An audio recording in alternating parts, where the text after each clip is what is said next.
राधे राधे भक्तों, श्री दुर्गा सरस्वती से श्री कीलक श्लोक को आपके सामने प्रस्तुत करने जा रही हूँ, तो आप इसे ध्यानपूर्वक सुने।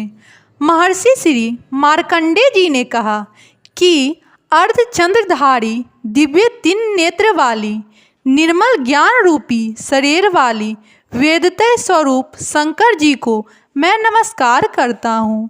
मंत्रों के साप उल्किलन आदि सबको समझकर निरंतर जप करने वाली सप्तशती के पाठ के बिना भी मोक्ष का भागी होता है।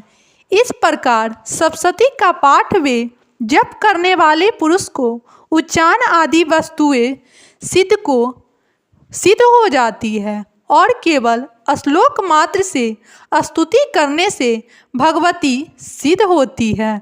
न ऐसा कोई मंत्र है न औषधि जिसके जप किए बिना सब उच्चारण आदि सिद्ध हो जाए।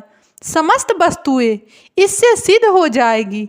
इस प्रकार की शंका करके श्री शंकर जी ने इस शुंभ उत्कीलन को कहा।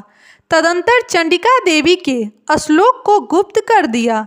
इस श्लोक के पाठ करने से अक्षय पुण्य फल प्राप्त होता है। इसीलिए निसंदेह जो पुरुष सावधान होकर कृष्ण पक्ष की चतुर्थी या अष्टमी को भगवती की सेवा में सर्वस्व समर्पित कर देता है और फिर उसे प्रसाद के रूप में ग्रहण करता है, उसी से दुर्गा देवी प्रसन्न होती है, अन्यथा नहीं। इस प्रकार श्री शंकर जी ने सिद्धि रोकने के लिए किलित किया।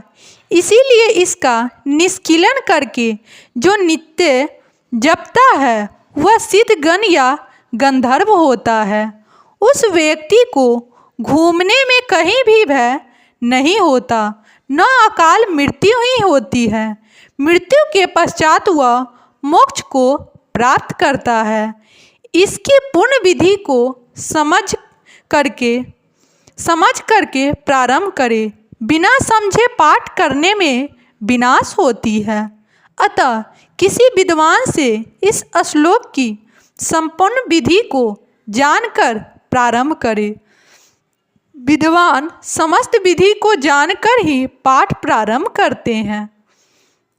स्त्रियों में जो सौभाग्य आदि दिखाई देते हैं वे सब देवी के कृपा से प्रसाद से ही हैं। अतः यह जप करने योग्य है। जो पुरुष इस श्लोक का धीरे धीरे स्पष्ट पाठ करते हैं उनको सभी संपत्ति प्राप्त होती है। इसीलिए इसका पाठ उत्साह से प्रारंभ करना चाहिए। इसके प्रसाद से ऐश्वर्य, सौभाग्य, आरोग्य, संपदा, शत्रु नाश तथा उत्तम मोक्ष प्राप्त होता है। ऐसी देवी की स्तुति अवश्य करनी चाहिए। इति भगवत्या कीलक श्लोक समाप्तम।